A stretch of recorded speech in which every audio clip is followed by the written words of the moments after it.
everybody. Welcome to Lunchtime Detroit Lions Talk, brought to you by the Detroit Lions on the Prowl and the Belly Up Sports Network. Today, we're going to talk about Sheila Hamp. Is she a difference maker? Is it the same old Lions?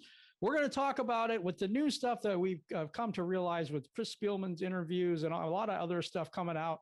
Wanted to revisit the topic and see what you guys all thought. We have the Wall of Fame today. What else do we got today, Curt? Hey, what up, though? Welcome to the show, people. You know who we are. We are Detroit Lions on the Prowl. Your home for Detroit Lions news and rumors.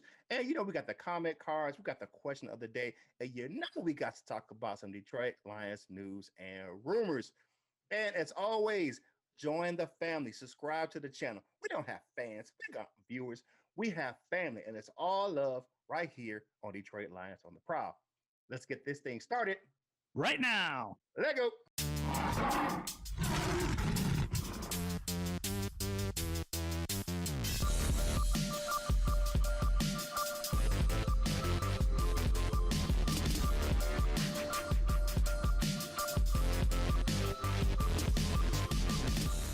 Hey, welcome back to the show, everybody. We're going to talk today about Sheila Hamp. We're going to give a little background on her first, and then we're going to get into our thoughts on our new owner. Is she, in fact, the difference maker? And we're going to get into that. But first, Curt, what you got on Sheila Hamp? All right, the notorious SF8. All right, on June 23rd, 2020, she took over the team from her mother, Martha Firestone Ford, as principal owner and chairman of the Lions. Over the last 6 seasons, Mrs. Hamp was most recently served as one of the team's vice chairman during that her mother's ownership. Now, she was also an apprentice to her mother during that time. So she was a VP, vice chairman, and she was an apprentice to her mother because she knew she was going to take over the team. She carries the Ford family names proudly. Was first established by her father, William Clay Ford. You know, you see his name or its initials on the jersey.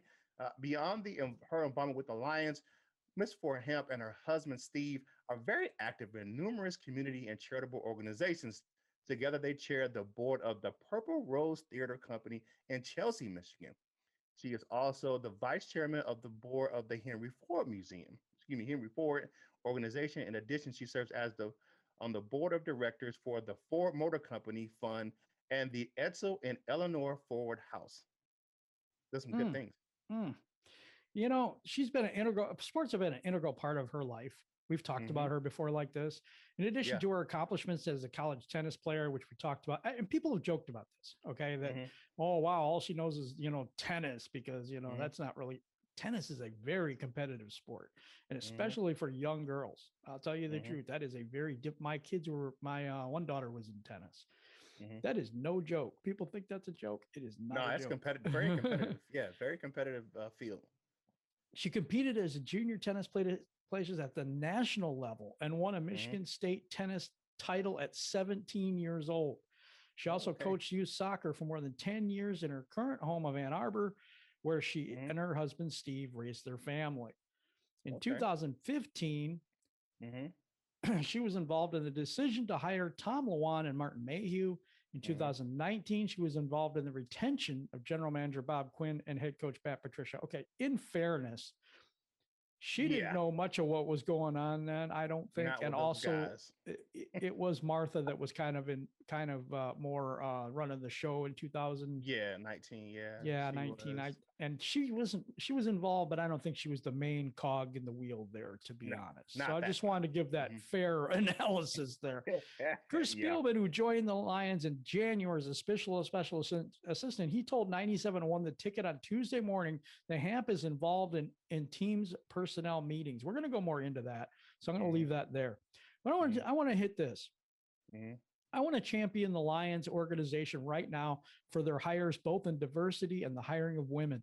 The Lions have 9 women in key football positions, including Hamp and 2 senior vice presidents.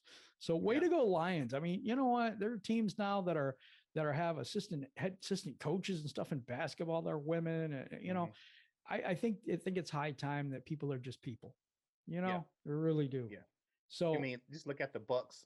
Look at Bruce Arians. 3 women on his staff, and I just look at the Lions themselves and looking at, and we talked about those two VPs a couple of shows ago when we looked at the new regime. Yeah, we but did. you just it's just a breath of fresh air to see the transformation of the Lions into a more inclusive environment for their leadership. I totally agree with you. Couldn't agree more. I think that,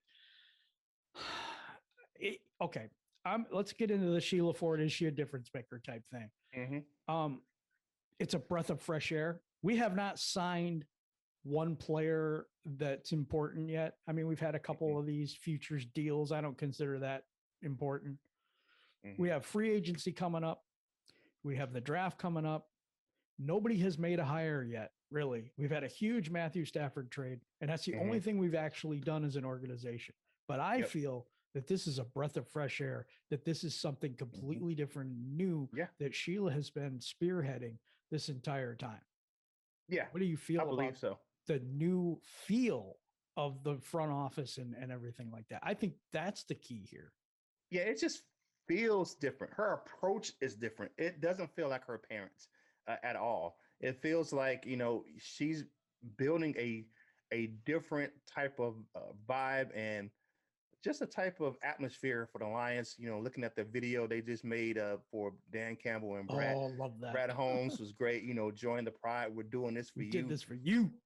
It's more inclusive to just a fan base as well. And you go back and we looked at the games at the Thanksgiving game. You saw Sheila Ford Hamp with her hands in her face. The face in her hands. Mm-hmm. And just like us, you can see how much she felt that. So she feels, like she feels the losses. She feels our pain, and she wants to make a difference. And you can tell that by the way she is approaching her leadership and ownership as the Lions principal owner and chairman. I'm going to go back to the tennis thing. When you are a champion of any type, you have to have desire. You have to have that will to win. And you know what? I think she does.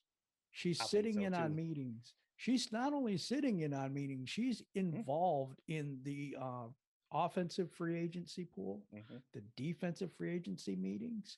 She's been, he was joking, I think, but Chris Spielman was saying, hey, I had to get out of my chair.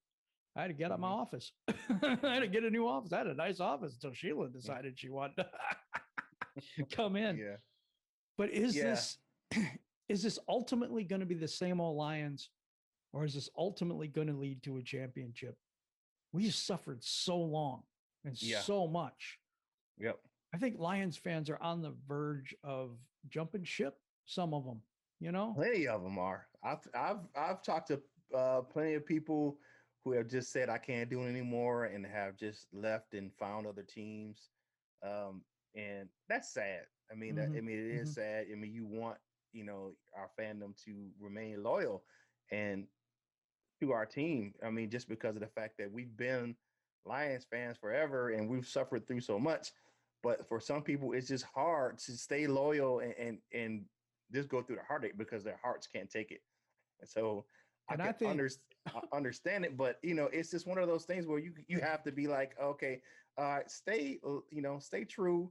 And Sheila's like, we're doing this for you. We're going to redo this thing and then build it a way that is going to be conducive to winning. And she's taken a new school approach to it. If you could look at, the move she's made, it's not the same old type of organization where it's just the way that they've done it in the past.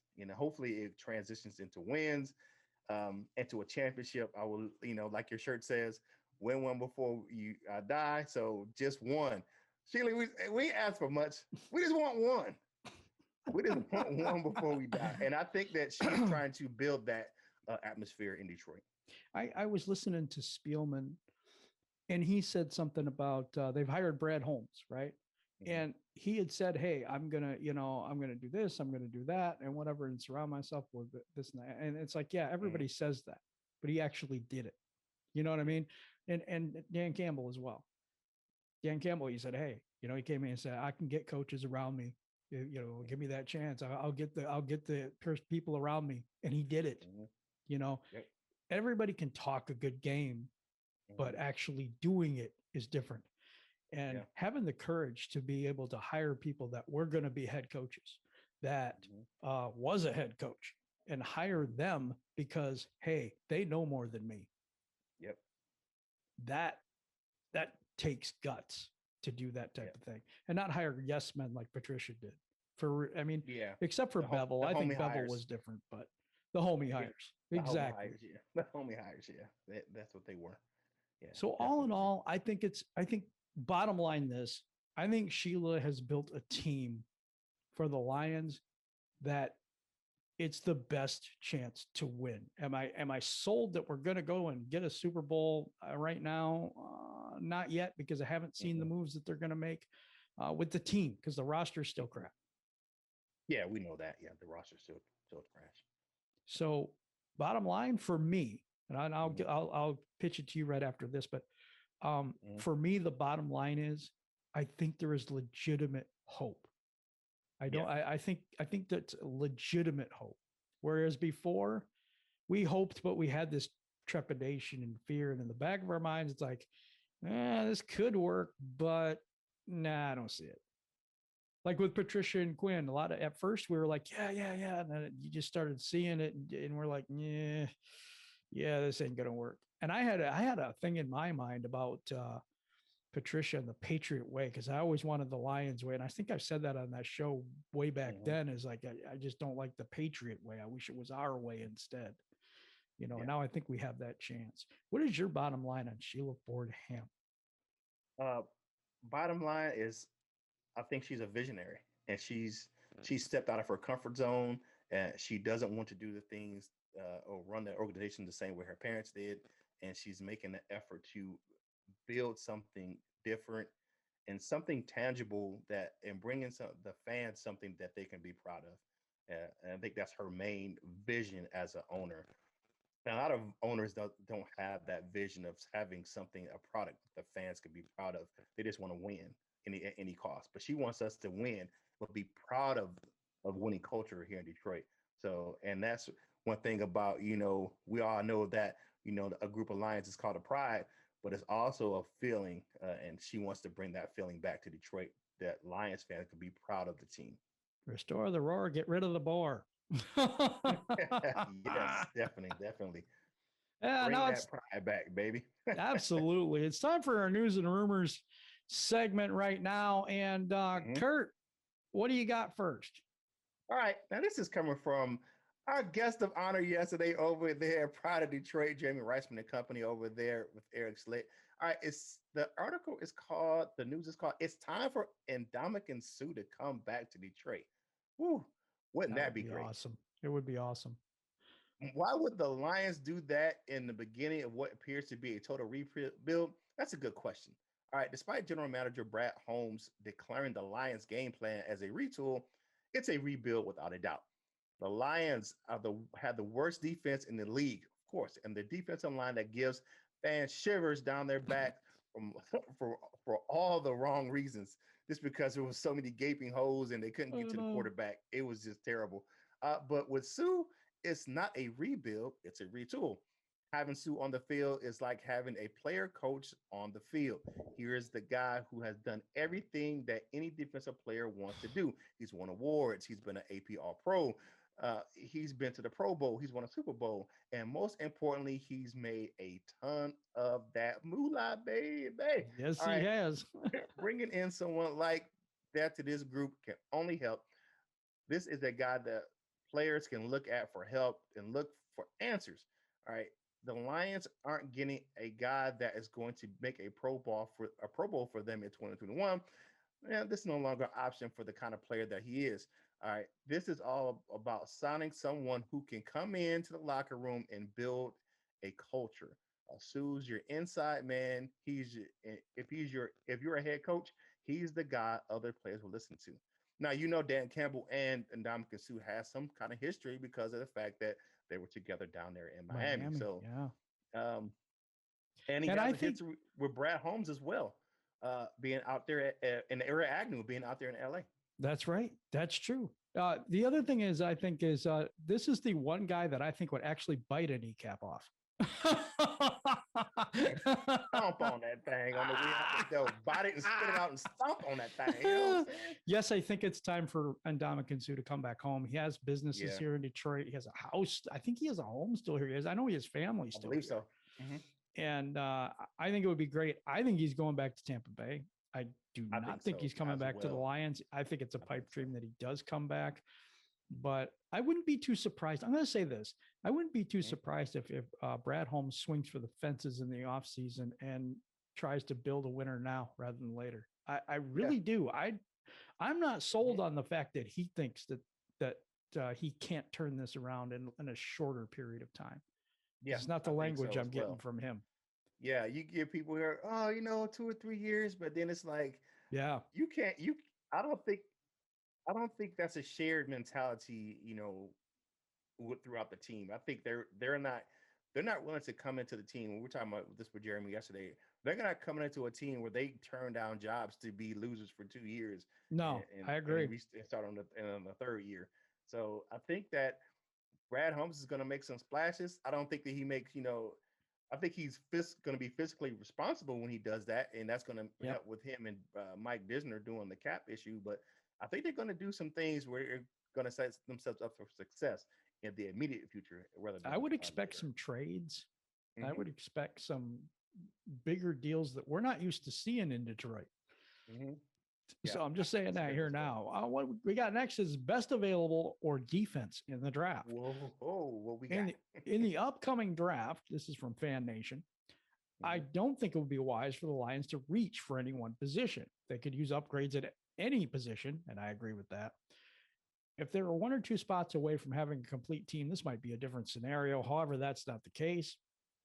The Lions draft should be focused on best player available and adding talent to a weak overall roster. Considering the fact that I don't think the Lions will be looking to shell out big cash in free agency this year, free agency should not impact the draft that much at all. In my opinion, I'm going best available player. If it's the wide receiver, so be it. I know people are angry about that in the chat sometimes, but best player available. I had something that Chris Spielman said that bothered me. Mm-hmm. I have to mention this. He said, when I was with the Lions before and I've watched over the years, he said, I used to feel like it was built from the outside in, for the inside out, like from the offensive line, defensive lines out. Mm-hmm. He said, but now I believe it's building outside to in. I don't like that at all. Mm-hmm. I don't think that's how we've always done it. Excuse me. That's how we've always done it. And it hasn't worked. Calvin Johnson, Titus Young, Golden Tate, Matthew Stafford, Barry Sanders, Javid Best, Reggie Bush, all these flash hasn't gotten us anywhere. Right. One win in the playoffs. That's what that's amounted to. And I don't like that idea at all. Well, I think I like the best player available option just because of the fact that the Lions in the past few years have kind of reached for some players. I think you look at maybe now I'm not saying Jared Davis isn't a good player, but I think it was a position of need. He may have been drafted a little high in that first round. Look at somebody like Eric Ebron. He wasn't the best player available. Not they needed a tight end. He needed a tight end, so you went and got a tight end because you reached for a guy. Now the best player available, which would just happen to be a really good draft pick, was TJ Hockenson. He was the best player available. So I agree with that. Get back to, you go to the best player available and you can get a really good player for your team, and you can get someone who you can build around for the foreseeable future. You keep doing best player available. Pretty soon you either have trade value or you have just a stud player. Yep. You know what I'm saying? At multiple positions, and that's what we have to do. We just don't have that, and we haven't had it for a long time. No, because we haven't used that draft philosophy in a long time. We just got to reach for players. And that's not what we need to do. We need to get back to that best player available, and you can build a good team around that. Yep. All right, let's go. Next one, we have how long would Jared Goff be the quarterback of the Detroit Lions? Now, this is coming from the Pride of Lions site. Naturally, this is such a polarizing topic amongst Lions fans because of the importance of the quarterback position and the stability of the franchise has had that position with Matthew Stafford over a decade. So, he's been there a long time. these uncharted waters for the Lions fans who don't remember watching someone like Joey Harrington fail for years, or had guys like John Kidna or Scott Mitchell who were good enough to win some games, but never considered the guy for the franchise. This is very true. All right. I'm not entirely sure who Goff is, considering his up and down career so far. You know, uh, been in the playoffs pretty, almost all his career. For much of his playing success was predicated on having an elite defense and an all-world running game at his disposal when Todd Gurley was wrecking shop. Man, he has injury, but what I do know is this: he is not Matthew Stafford. Yeah, there's not a lot of people with that arm talent like Matthew Stafford. Okay, of course, it's a discussion that is naturally gives way for people loading over the cap salary cap table for the Lions and getting into the finer details of Goff's contract. Dead cap numbers, the fear of restructuring the deal to give the Lions some salary cap relief to all to be found on the web. It's leading to a lot of hand wringing. So yeah, a lot of people are kind of getting a little bit antsy about Jared Goff and his contract. But I think that this and this discussion is a much simpler one. I don't believe the salary cap matters at all to a team that is looking to retool right away, and that's through the draft. Jared Goff should be the Lions quarterback for as long as he's putting the team in a position to win football games. And if he's accomplishing that ultimate goal, Jared Goff's contract should not be an issue. All that being said, uh, I think he's going to be the Lions quarterback. He's going to have a 2-year audition. If he does not get it done, he'll be gone after 2023. This is the ultimate test, I think. Yeah. This is the ultimate test of how much a quarterback influences a team. So Stafford's going to a real team, and Goff is going to an empty team, pretty much. Yep. So Goff has a Super Bowl appearance. He has playoff wins. He has all this stuff. Does it translate to Detroit because of the fact that he has had a team? And Stafford, does it translate to a Super Bowl? Does it translate to playoff wins, which he's never done and been criticized for, or winning big games, which he's been criticized for over there? This is the ultimate test of, is it the quarterback or is it the team, I think. Yep. I love that. Well, and we really just saw that in Tampa. We just saw that a version of that. If you look at how, because Tampa's squad didn't really change a lot before Tom Brady got there. All it really was you move out Jameis Winston and you bring in Tom Brady. So is it going to be the same thing, for the Rams with Stafford and with the Lions with Goff?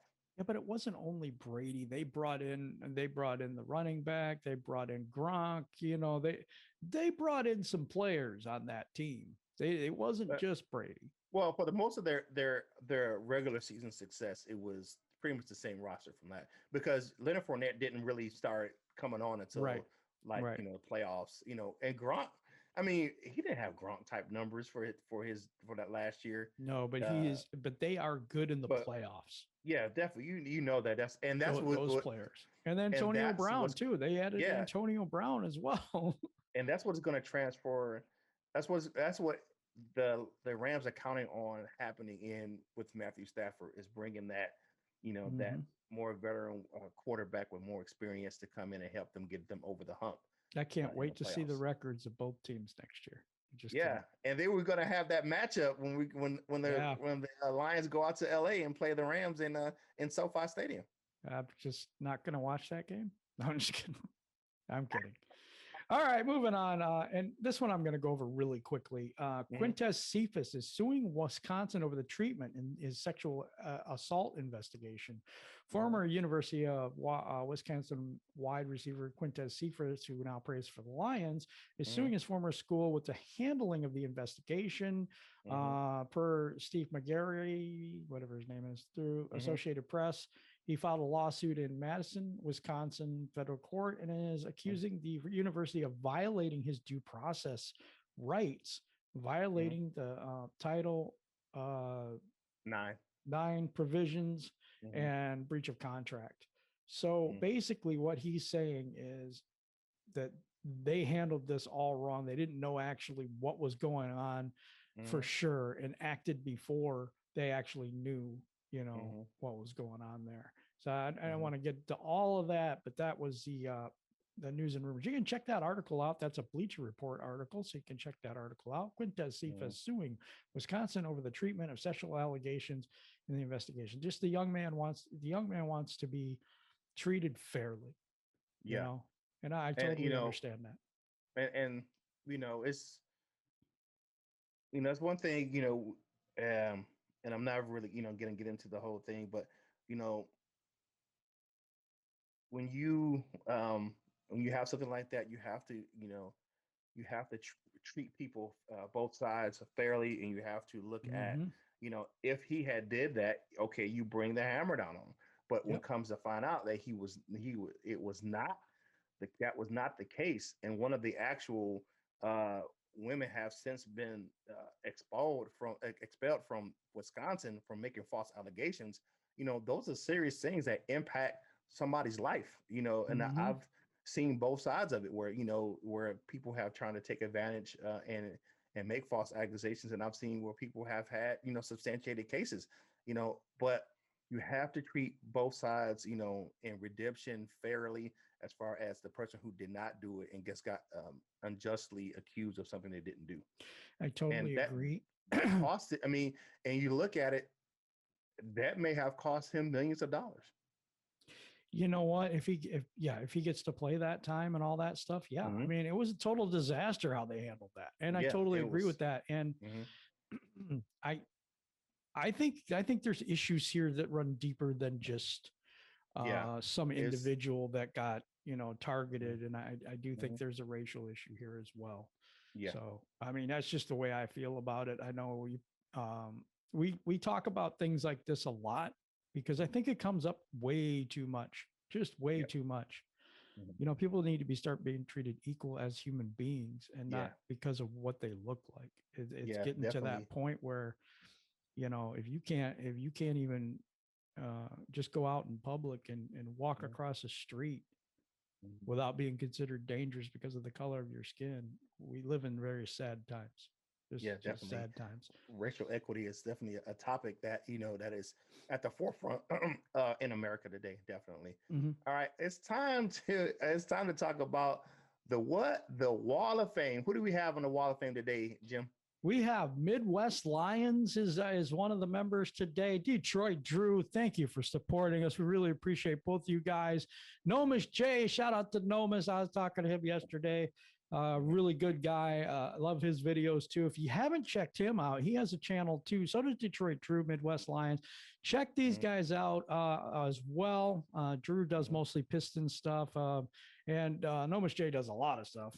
He's definitely a good guy. And Detroit, Dr. Detroit, the doctor is in, and he is a gold member of the Detroit Lions on the Prowl. And if you want to do that, just go to our channel and hit the join now button to learn more about that.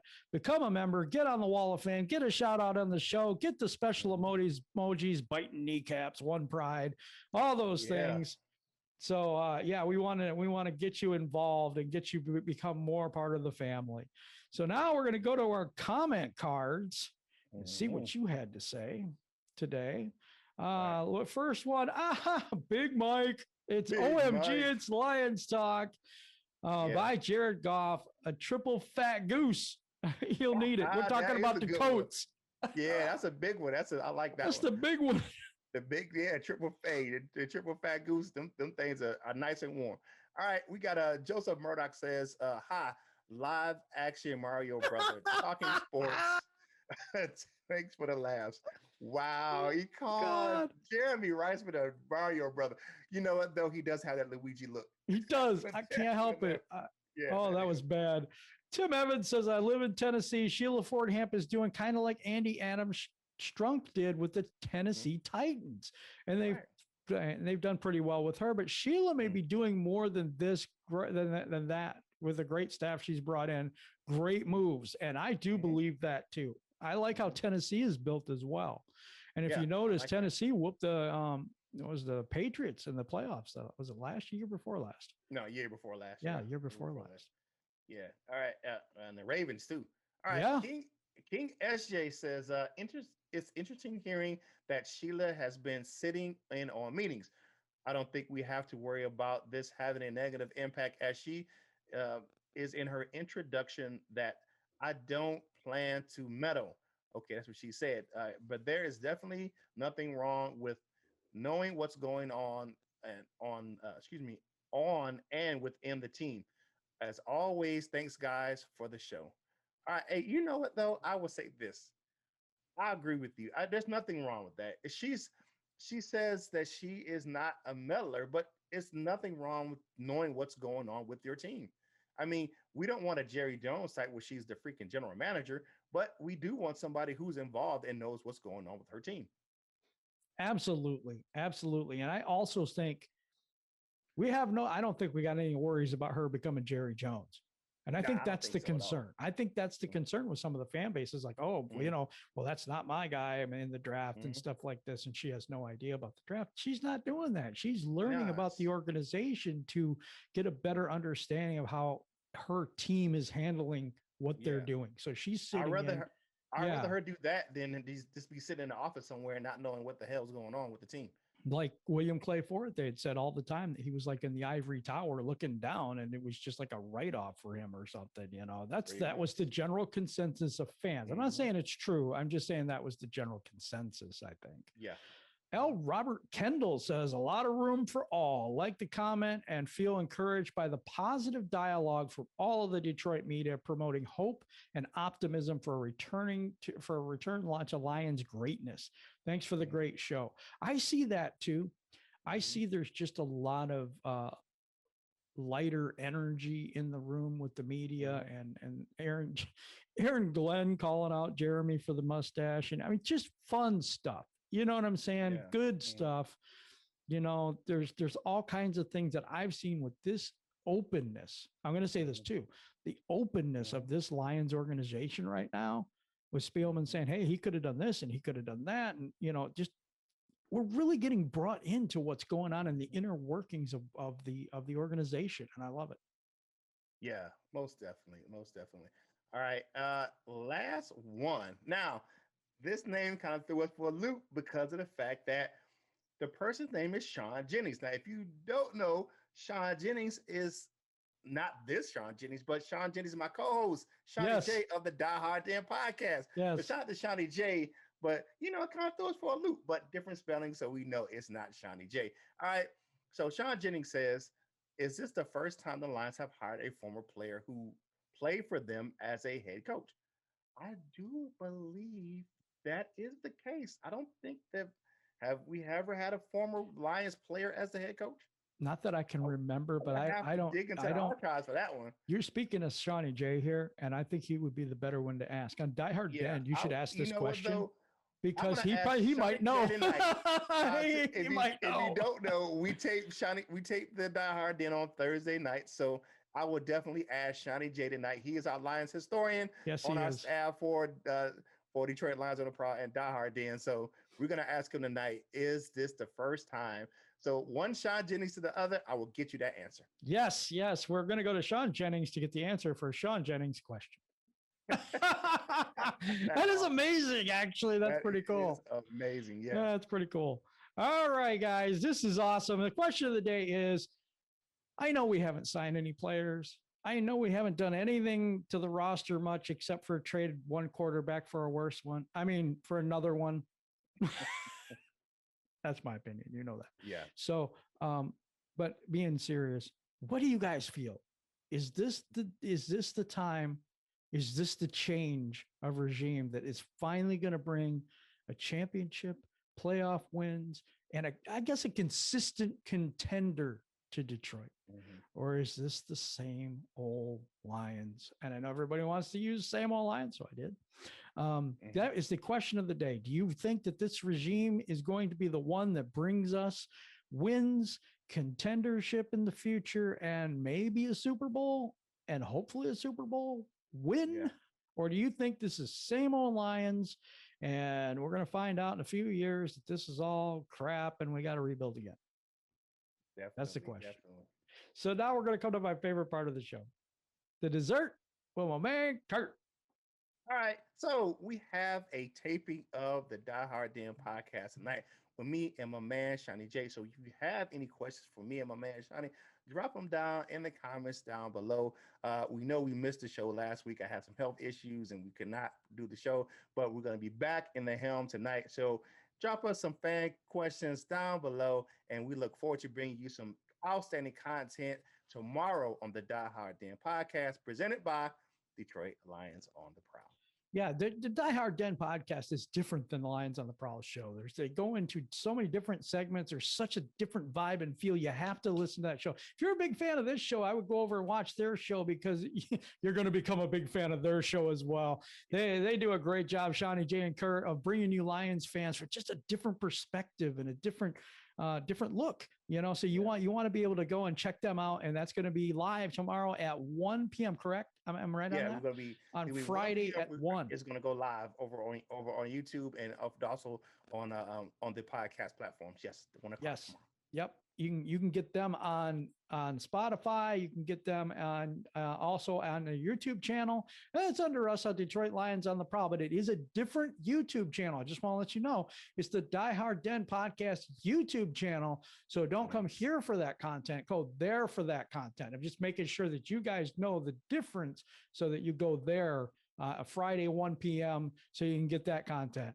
All right. This has been an awesome show. Yesterday was kind of a disaster. I'm sorry. We apologize for that. We're a team, and that was a team effort yesterday. Yeah, definitely. It was a bundle by the whole team, but we got it. We got it fixed. Technical difficulties happens all the time. So it does. It does to the best of us. It is one of those things. We are definitely doing some things to make sure we remedy that and it does not happen again. So, Hey, you know who we are. We are Detroit Lions on the Prowl, your home for Detroit Lions news and rumors. And as always, subscribe to the channel, join the family. We don't have fans, we don't have viewers, we got family, and it's all love right here on Detroit Lions on the Prowl. And you can check us out over on what? BellyUpSports.com. You can get the audio version of our show right there on our page on BellyUpSports.com. And you can listen to them on what? On some Skull Candy headphones. Hey, click the link down below in the description and purchase some Skull Candy headphones for some quality audio listening, and a portion from the sales from that link go to help us grow this channel. Hey, enjoy your day today, the rest of your day, and whatever you do in life, you got to boss up, roll out, and be the best version of you that you can be. From my man Jim, right here on Detroit Lions on the Prowl, this is Curt Steele, and we will holler at you real soon.